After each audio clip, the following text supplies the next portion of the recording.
Coucou tout le monde, j'espère que vous allez bien. On se retrouve du coup aujourd'hui pour la fameuse sortie de tous les mois, la vidéo sortie livresque. Il s'agit du coup de la sortie livresque au mois de février. Nous n'avons que 28 jours et pourtant les maisons d'édition ont réussi à nous mettre autant de bouquins que 2 jours. Il faut être honnête, il y en a tellement qui sortent que j'ai hâte. C'est un petit mois mais une maxi pile à lire qui va se former grâce à eux.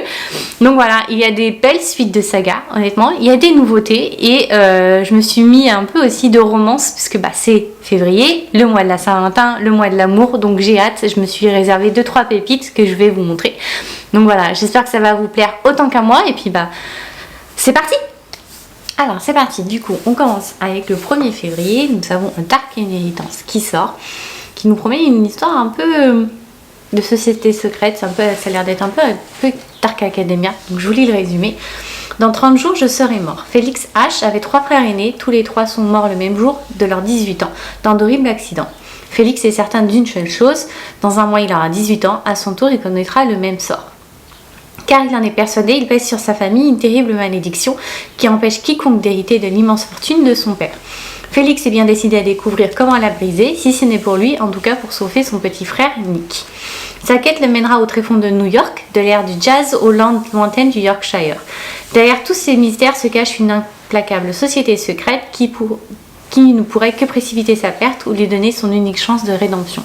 Donc ça a l'air plutôt pas mal, on va voir ce que ça donne. Le même jour, nous avons un livre qui est pas mal, qui tourne pas mal en ce moment sur Instagram et TikTok forcément puisqu'il va sortir du coup demain. Il s'agit de Absolu les Mobilisés dans la maison d'édition Big Bang. Je vous lis le résumé. Entrer dans une ville qui n'ouvre ses portes qu'une fois par an. Amis depuis l'enfance, Prime et Johanna ont un avenir prometteur au sein de la nation des Rites construite sur les ruines d'une Pologne ravagée. Leur vie bascule le jour où ils sont choisis pour être envoyés dans la zone où rôde la chose. Les mobilisés n'ont qu'une mission. Vaincre la plus dangereuse créature jamais créée par l'homme ou mourir en essayant. 19 générations ont franchi les portes de la zone, personne n'en est jamais ressorti. Pour Prime et Johanna, c'est un grand honneur, un sentiment que ne partage pas Edward, persuadé que ses talents de linguiste ne lui seront pas très utiles de l'autre côté du mur. Leur arrivée tumultueuse dans la zone lui donne raison. Entre guerre des territoires et phénomènes de plus en plus étranges, la zone est un lieu de non-droit.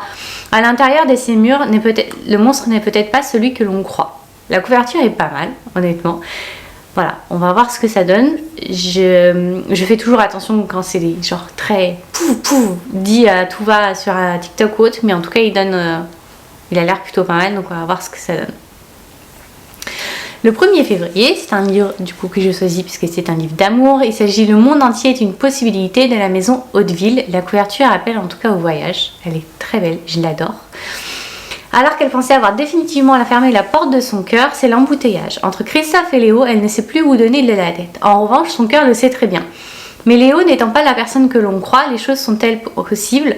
Léa était prête à avancer sur la corde raide. Secrets et rebondissements sauraient vous lire entre les lignes. L'amour est partout, surtout là où on ne s'y attend pas.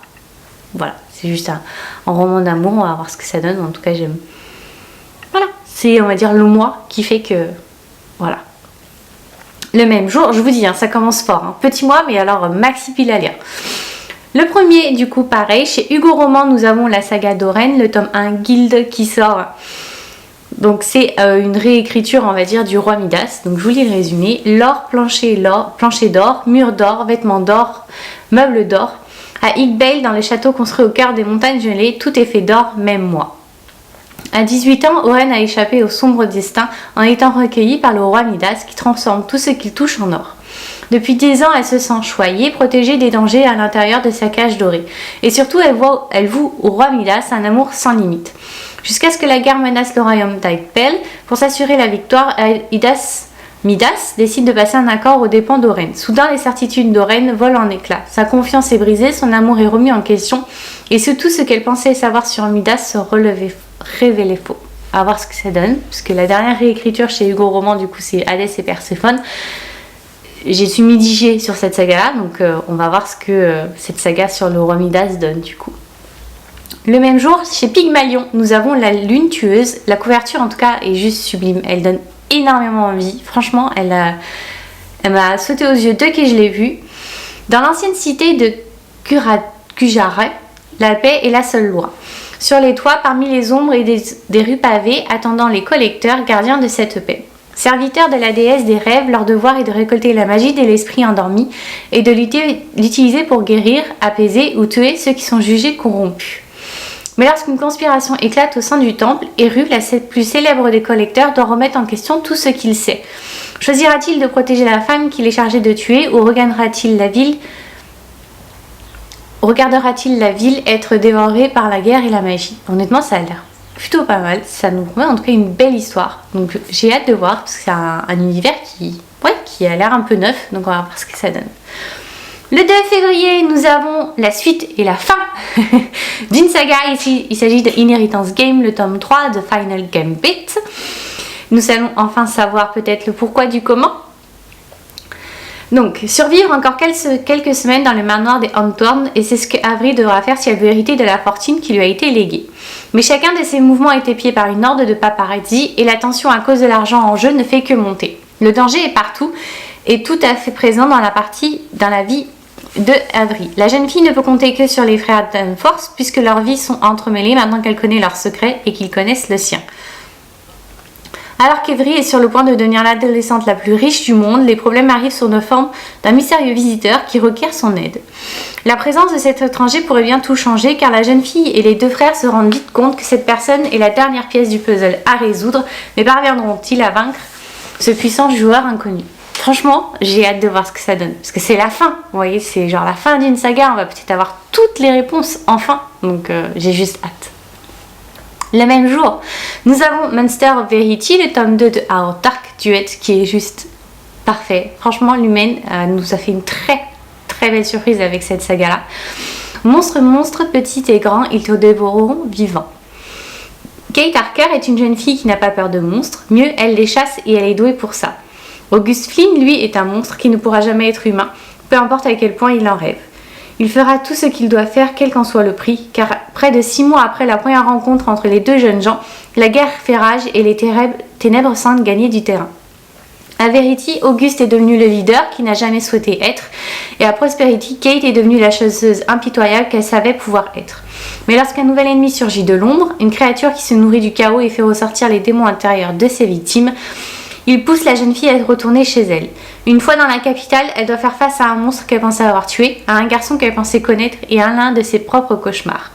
Lequel seront les plus difficiles à vaincre, les monstres qu'ils affrontent ou leurs démons intérieurs?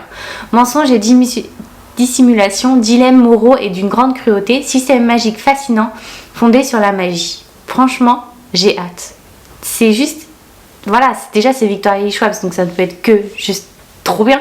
Et elle nous a créé en fait un univers où du coup la limite entre le bien et le mal est plus que floutée. Le blanc et le noir où il y a des nuances de gris juste immenses, tout y est. Donc franchement c'est juste... j'ai trop hâte de l'avoir entre les mains. Le même jour, chez Michel Lafon, du coup, nous avons Stealing Infinity. Leur passé leur appartient. La couverture est assez intrigante. Il faut être honnête. Elle est plutôt pas mal. En tout cas, elle est très belle. J'aime beaucoup le système de mécanique apparent qui me donne beaucoup envie. Et le résumé, voilà, c'est juste... Il faut voir, honnêtement. Et c'est ça qui fait de moi la lycéenne la plus dangereuse que vous pourriez rencontrer. Ces derniers temps, je suis au summum quand il s'agit de laisser tomber les gens. Et voilà que je me retrouve exclue du lycée, en état d'arrestation et envoyée dans un pensionnat qui n'apparaît sur aucune carte et dont le propriétaire et gérant est un impénétrable milliardaire féru de nouvelles technologies.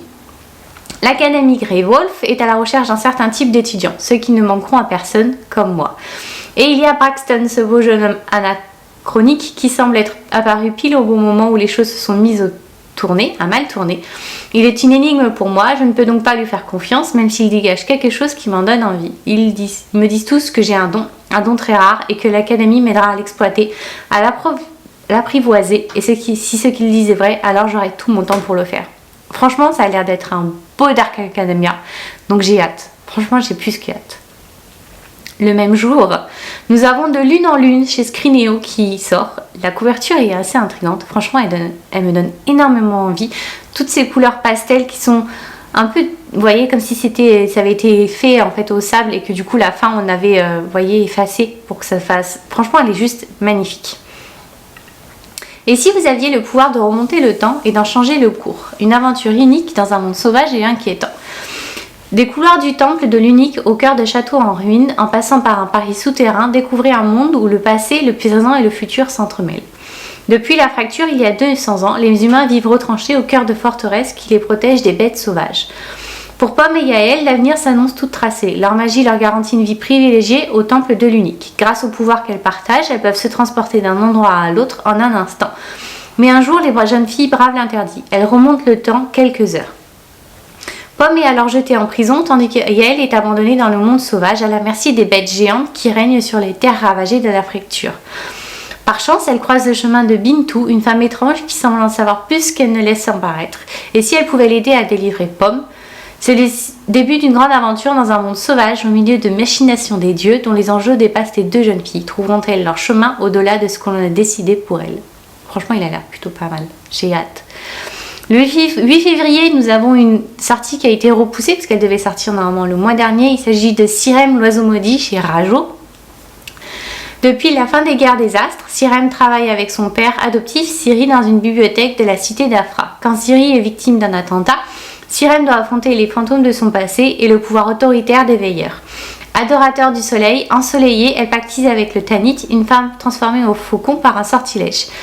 Mais peut-elle faire confiance à l'oiseau maudit? Qui est-il vraiment et quels sont ses secrets? Une mystérieuse prophétie d'une voyante va lancer Sirem et l'oiseau dans une quête périlleuse où, la lumière incertaine de la lune, la magie peut revertir des formes inattendues. J'ai plus que hâte. Franchement, ça a l'air juste trop bien. Le 8, le même jour, nous avons, et je suis contente de retrouver cette saga qui a un petit cocon à chaque fois que je la lis. Il s'agit Les Enchantresses de tome 3 à la porte du Cid. Après avoir passé leur année de première à combattre l'esprit maléfique responsable de l'enlèvement de plusieurs jeunes filles au lycée, Bleuem, Flora et Lizig ont décidé de s'accorder des vacances. C'est dans leur charmant camping de Carnac où que les enchantresses ont jeté leur dévolu. Au programme, plage, bronzage, visite de célèbres menhirs. Tout va pour le mieux jusqu'à ce que le groupe ressente une étrange présence et que leur grimoire magique soit volé. Voilà, je pense que ça va être assez compliqué pour elle du coup. Le même jour, nous avons Belle Morte, le tome 1 qui sort du coup chez Hachette. 10 ans se sont écoulés depuis la révélation de l'existence des vampires. Auparavant perçus comme des monstres assoiffés de sang, ce sont des célèbres créatures de la nuit, à présent de véritables célébrités. Mystérieux et discrets, les vampires se sont retirés de la vie des humains pour s'installer au sein de différentes maisons. L'une d'elles est Belle Morte. C'est là que décide de se rendre Rénie, jeune femme sélectionnée pour devenir donneuse de sang. Du moins, c'est ce que les résidents Belle Morte pensent. Car en réalité, Rénie n'a qu'une seule chose, retrouver sa sœur June, disparue quelques mois plus tôt suite à son entrée à Belle Morte. C'est une histoire de vampire. Ça fait un moment que j'en ai pas lu pour être honnête, donc on va voir ce que ça donne. Le 8 février, donc là c'est pour ma sélection à Saint-Valentin, I'm Not a Soulmate, tome 1 de Perfect Match qui sort. Au 22e siècle, ne cherchez plus l'amour, à votre majorité, la science vous indique qui est votre âme sœur. Respectez la loi ou écoutez son cœur.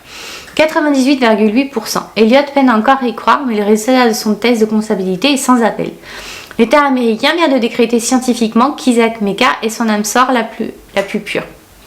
Celle avec laquelle elle devra se marier, aménagée dans les prochaines semaines, alors que son cœur n'a jamais battu que pour Ashton, le petit frère d'Isaac. Elle le savait pourtant très bien, au 22e siècle, c'est la science qui détermine les couples autorisés à se former dans la société. N'en déplaise à son futur époux, cet être froid et solitaire, prêt à tout pour défier l'autorité en place, quitte à entraîner Elliot pour sa chute. À voir ce que ça donne. Peut-être que finalement... Le 9 février, nous avons nos objectifs gays qui sort. Rencontrer un autre jeune gay, tomber amoureux d'un mec, perdre mon pucelage. Jay Collier est certain d'être une voilà, je vais y recommencer. Jay Collier est certain d'être une anomalie statistique. En étant que seul gay de sa petite ville rurale, il doit supporter les histoires interminables de ses amis sur leurs relations hétérosexuelles. Il se prend alors à rêver pour les premières fois en compilant dans une liste de choses à réaliser, la to-do list de Jay. Contre toute attente, sa famille déménage à Seattle. Il va entamer sa dernière année de lycée dans un établissement où la communauté LGBTQ+ est florissante. Pour la première fois, il se sent vraiment chez lui. Il va pouvoir flirter avec de très beaux gosses et enfin chercher l'amour. Mais à mesure qu'il raye les éléments de sa liste, il va se retrouver tiraillé entre son cœur et ses hormones, ses anciens et ses nouveaux amis. Car après tout, la vie et l'amour ne se déroulent jamais comme prévu. Voilà, ça a l'air d'être une lecture un peu cocon, donc on va voir ce que ça donne. Le 9 février, chez Lumen, nous avons Le Roi des Trois, le tome 1, La joueuse de sitar. La couverture est juste sublime, il faut être honnête, j'aime beaucoup. Elle me vend énormément de rêves, rien qu'à elle seule, déjà. L'enfance de Zéphyr, jeune orpheline chinoise, a été marquée par le deuil et la famine. Dans un contexte d'instabilité politique, la guerre a éclaté dans le royaume et qui s'est divisée en 3 factions menées chacune par une chef de guerre ambitieuse. Zéphyr, jeune fille à l'esprit prodige, a vite grimpé les échelons en devenant la stratège de Xirène, la plus idéaliste des 3 belligérantes, mais aussi celle à la position la plus fragile. D'une loyauté, d'une assurance à toute épreuve, Zéphyr est prête à tout pour assurer la victoire à son camp, y compris jouer double jeu au péril de sa vie et rejoindre les rangs ennemis, ceux de l'impitoyable et cruelle Miasma. On va voir ce que ça donne. En tout cas, moi, il me vend énormément de rêves, donc j'espère. Le 9 février, pareil, c'est une lecture pour la Saint-Valentin. Et si je te dis, lorsqu'elle arrive dans un nouveau lycée, loin de ses détracteurs, Victoria s'attend à tout sauf à lui. Jay est un garçon intrigant, avec beaucoup de zones d'ombre, n'étant pas habituée à être appréciée, elle doute, mais elle a pourtant envie de lui faire confiance. De rencontre en rencontre, il la déstabilise et l'attire. Garder leur distance devient très dur, un lourd secret va être révélé et leur relation va évoluer. Jay et Vic tenteront de comprendre ce qu'ils ressentent, mais entre les traumatismes de leur vie, les priorités de Jay et ces deux-là auront-ils bien du mal à se trouver. Leur amour sera-t-il plus fort que les différences? Victoria saura-t-elle surmonter ses doutes et surtout se pourra-t-elle pardonner? On va voir ce que ça donne. En tout cas, il fait partie de ma liste pour la Saint-Valentin, donc j'ai hâte de voir ce que ça va donner. Hop. Le 15 février, nous avons une suite et je crois que c'est une fin aussi de saga. Je finis beaucoup de sagas en début d'année, ça va pas du tout. Même si bon, j'en ai commencé tout autant, mais ça va pas du tout quand même. Evenfall, le tome 2 de Phoenix Flame, j'avais adoré le tome 1. Honnêtement, c'était un univers assez complexe que je n'avais encore jamais lu, donc j'ai hâte de voir comment ça va finir. Maddie pensait ses problèmes enfin terminés. Elle a sauvé l'auberge de Evenfall du maléfique prince d'argent et son oncle l'hébergiste se remet du mystérieux sort qui l'avait plongé dans le coma. En plus, il lui reste encore quelques semaines d'été pour profiter de Bracken, son ami Foyerdien. Mais il reste encore beaucoup de choses à faire pour protéger l'auberge. Maddie doit mettre fin au marché noir et ouvrir les portes de l'auberge de Solaria. Alors qu'elle tente d'accomplir ces 2 tâches apparemment impossibles, Maddie découvre des secrets qui pourraient bien tout changer. Et si sauver tout le monde signifiait détruire le seul foyer qu'elle n'ait jamais connu. On va voir. En tout cas, voilà, j'ai hâte de voir comment ça va retrouver l'univers aussi, parce que j'avais beaucoup aimé. Le 16 février, nous avons Les Sables d'Ara Avoya, le tome 2, Gardien des Étoiles. J'ai hâte de voir ce que ça va donner, retrouver nos chers personnages, voir aussi si elle arrive à réussir à grandir, si Zafira, voilà, voir ce que ça donne. Ah, j'ai perdu la page. J'y arrive pas aujourd'hui parce que du coup, j'ai pas mis ma tablette à charger parce que je suis pas très intelligente. Et donc du coup, je suis sur mon ordinateur, sauf que du coup, j'y arrive pas forcément à avoir tout ce que je veux. Donc A few moments later. Ça y est, j'ai réussi. Donc la bataille du char est terminée, la forêt sombre est tombée. Alter est peut-être captif, mais Zafira, Nazir et Kifa se dirigent vers le donjon du sultan, déterminés à achever le plan qu'ils ont mis en marche. Restaurer le cœur des sœurs autrefois dans le minaret de chaque califat et enfin rendre la magie à tous. Mais il manque de ressources et d'alliés et le royaume regorge de peur et de retour du lion de la nuit. Alors que le complot pour renverser la menace la plus sombre du pays, Nazar se bat pour commander la magie de son sang. Il doit apprendre à transformer son pouvoir en une arme, à manier non seulement contre le lion, mais aussi contre son père, piégé sous le contrôle du lion. Zafira combat une obscurité très différente qui se propageait en elle à travers son lien avec Jarawa. Une obscurité qui bourdonne de voix et la pousse au bord de la santé mentale, au bord du chaos qu'elle n'ose pas déclencher. Malgré les ténèbres qui s'enferment de plus en plus vite, Nazir et Zafira se retrouvent à tomber dans un amour qu'ils ne supportent pas de perdre, mais le temps presse pour la faire venir à leur fin, et si l'ordre doit être rétabli et des sacrifices drastiques doivent être faits. J'ai hâte de voir, franchement, comment ça va se terminer, et puis voilà, la voir remettre un peu en en cause tout ce qui s'est fait. Voilà, un peu remettre un peu d'ordre dans cette société patriarcale. Au bout d'un moment, il faut y aller quoi. Le 22 février, nous avons le tome 2 de Fable, La mer sans nom qui sort. La couverture est toujours aussi magnifique. Enlevé par Zola, l'ennemi de West, Fable vogue sur la mer en direction de la mer sans nom. Contrainte d'utiliser ses dons de plongeuse et de gémonole pour survivre, elle désespère de trouver un jour le Marigold et son enrupage devenu sa famille. Seulement sa rencontre avec la plus grande marchande sans mer de la mer sans nom, Hollande, pourrait bien tout bouleverser. Levant le voile sur ses origines, Fable va devoir lutter pour sauver ce qu'elle a de plus précieux, car c'est non seulement la vie de son père qui est en jeu, mais aussi l'avenir des Goulets, et Fable est déterminée à se battre pour ce qui a été, toujours et reste son foyer. J'ai trop hâte de voir ce que ça va donner, honnêtement. Le même jour, nous avons Yenny, la promise au dragon. La couverture est juste... Honnêtement, il est dans ma pile à lire à cause de la couverture, qui est juste magnifique. Je la trouve sublime. Elle est superbe et j'ai hâte de voir ce que ça va donner. Lié par le destin, séparé par le devoir. Quand son père, le valeureux chef de la tribu Irba, tombe grièvement malade, la princesse Yenny se lance dans la périlleuse quête à la recherche d'un remède miracle. Son voyage l'amène jusqu'à l'Empire Crèche, dans l'intransigeant institut des arts magiques. Sur ces terres inconnues, la jeune femme pourrait compter sur son intelligence, sa force et ses runes sacrées, l'essence même de sa magie pour mener à bien sa mission. Mais tout bascule quand Yenny fait la rencontre de Wesh, mi-homme, mi-dragon. Cet être aussi exaspérant que fascinant ne cesse de la troubler et de clamer à qui veut l'entendre que Yenny est sa promise, celle que le destin aurait placée sur son chemin. Malgré ses réticences, la princesse va devoir s'allier à Wesh pour avancer, quitte à lutter contre son attirance pour le dragon qui jour après jour devient plus forte. Donc, la couverture est sublime. De deux, il y a un dragon. Ça a l'air juste magique, il y a de la magie et il y a une histoire d'amour. Donc honnêtement, tout y est normalement pour que ce bouquin soit juste explosif et parfait. Franchement, j'ai trop hâte. Hop, j'y arrive pas honnêtement avec l'ordinateur aujourd'hui. Et le 23 février, nous avons The Kingdom of Wicked qui sort et c'est la maison de Saxus qui le sort aussi. Je vais juste... Hop. Emilia et sa sœur jumelle Vittoria sont des sorcières qui vivent secrètement parmi les humains, évitant d'être remarquées et d'être persécutées. Un jour, Vittoria manque le service du dîner dans le célèbre restaurant sicilien de la famille. Emilia trouve bientôt le corps de sa jumelle bien-aimée, profanée au-delà de toute croyance. Dévastée, Emilia entreprend de retrouver l'assassin de sa sœur et de se venger à tout prix, même si cela implique d'utiliser la magie noire qui a été longtemps interdite. Puis Emilia rencontre Waf, un méchant prince de l'enfer contre lequel elle est mise en garde dans tous les contes depuis qu'elle est enfant.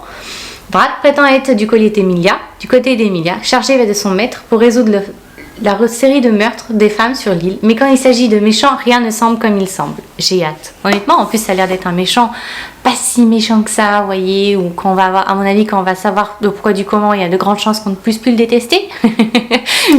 Ça doit être, à mon avis, ce type de méchant-là, donc on va voir ce que ça donne. Et voilà, j'espère que ça vous a plu. En tout cas, je vous l'ai dit, hein, c'est un petit mois, il est très court, mais alors la pile à lire, elle va devenir, franchement, ça va être juste pas assez à lire tellement il va y avoir de bouquins qui va se rajouter dedans grâce à elle. Donc voilà, en tout cas j'espère que cette vidéo vous a plu. Dites-moi si il y en a d'autres que vous attendez avec impatience. En tout cas j'ai vraiment hâte de me plonger dans certains, honnêtement, avec des fins de saga, avec Evenfall qui a l'air plutôt pas mal. Il y a la suite de Fable.